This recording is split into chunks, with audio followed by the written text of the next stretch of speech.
Let me go ahead and start off by saying, if you are a fan of the Broadway musical, then go and see this movie. Go enjoy yourself. I know you're excited to go see this movie. Go and watch it.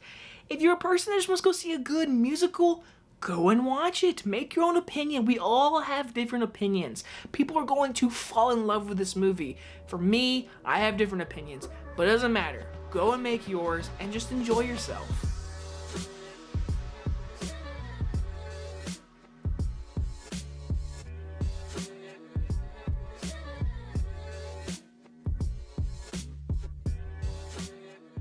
Dear Evan Hansen stars Ben Platt, Julianne Moore, and Caitlin Dever, and is about a high school senior with social anxiety disorder and his journey of self-discovery and the acceptance following the suicide of a classmate. So I do remember when this play actually came out. Broadway, it blew up. It was the biggest play like ever for a while. And then it made its tour around the United States and actually came to my town, like 20 minutes away from my house. It played here, and everyone went and saw it, and everyone fell in love with it. So of course they're making a movie out of it. So when I saw the trailer, I was like, oh, that's the movie based off the play. Okay, so cool. And then when I walked in this movie and I said, I can see a lot of people loving this movie. People who love the play, I think they're gonna love this movie, but for me, I didn't know what the plot really was about. I've never seen the play. I went there blinded. My biggest positive has to be the performances.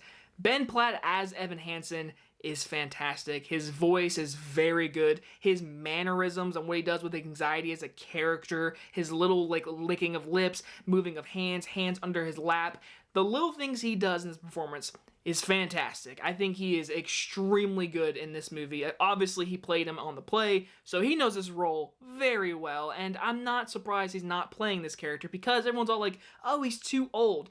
Well, in the movie, you can totally tell he's wearing makeup. Like 100% the whole movie, he's wearing foundation makeup. And it's a little obvious in some scenes, but that really didn't bother me. His performance was fantastic. Caitlin Dever, just as good. She is excellent. Julianne Moore, like they're all good in this movie. Amy Adams, like, oh my gosh, I totally forgot she was even in this movie. I was like, oh, there she is. And she's a great singer. She has a great moment of singing. Julianne Moore does. Caitlin Dever, like, again, everyone who is singing and performing in this movie is very good, and it really holds this movie together for me because besides the performances, that's all I really liked. Now listen, I don't want to be a complete Debbie Downer, but for me, going in this movie blind, I truly don't think this movie should have been a musical. Now the music is good, but nothing really stood out to me to where this deserved a musical. Like, prime example, In the Heights.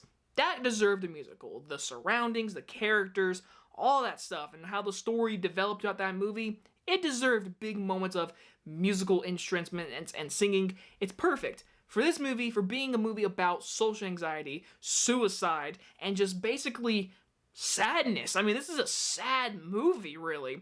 And with this type of tone, I don't think the musical elements really worked for me. The opening song, it worked because it was the opening of the movie. There's one song right when it's on the stage. I think it's like the most famous song in the play, I believe. It's when he's on the stage and he sings the song. Those two scenes are probably the most primary that deserved a musical moment kind of score.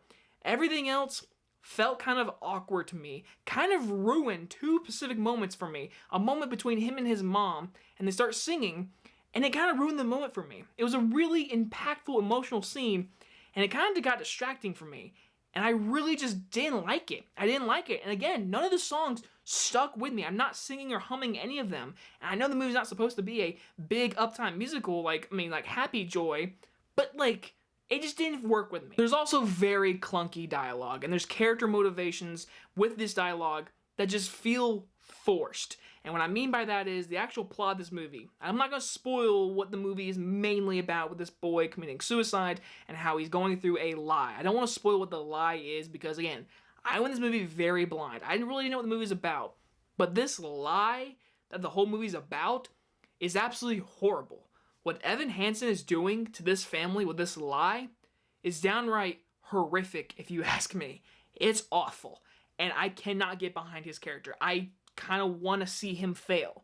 That's horrible to say because the movie does a good job to where you care about him, you feel bad for him. He doesn't want this to happen, but it gets to a point where he just can't go back. And I can see how people are going to be like, well, that's the whole point, the plot, climax, all this kind of falling action. But for me, I couldn't get behind his character because I wanted to see him fail. I wanted him to like basically get slapped and yelled at. I wanted that to happen. I was waiting for it to happen. As the movie builds and builds, other characters start joining in on this lie, which again is not their fault. It's just the motivations and how they're performed with the dialogue, which I said is very clunky. The scene where Julianne Moore talks with the parents of the other family, to me, it felt like a very forced scene of just dialogue. Like, we need something interesting to really happen between this tones of family, and how Evan Hansen didn't really grow up with a dad. He didn't grow up with an entire great family. He has family issues. And I felt like they dealt that with this movie very poorly. And I couldn't get behind what they're trying to do because just how it was performed and how it was edited and where the scenes particularly get put into place. There are things happening in each scene in this movie that don't go together perfectly. And that's where that musical element comes in and just fucks everything up for me especially. Overall, I really have to say the performances are the only thing saving this movie. Like, honestly, the tonal shifts, how they deal with certain anxiety of people and suicide. There's one scene where they go for comedy. I felt disgusted. Like, honest, it's really early on in the movie, and it was a good, clever joke. But what this movie's going for, and the plot and the characters and what this lie is, it felt dirty, and I was disgusted watching this movie. But again, I don't want to hate on the performances because it's the dialogue, it's the editing, it's the direction of like how this movie was placed in certain scenes. And I know the writer of the play wrote the screenplay, but maybe just all this leads to maybe this play shouldn't have been into a movie. Maybe it should have just stayed a play. But overall, I think this is one of the worst movies I've seen this year. And I'm going to give Dear Evan Hansen a D. But like I said, I can see people really loving this movie.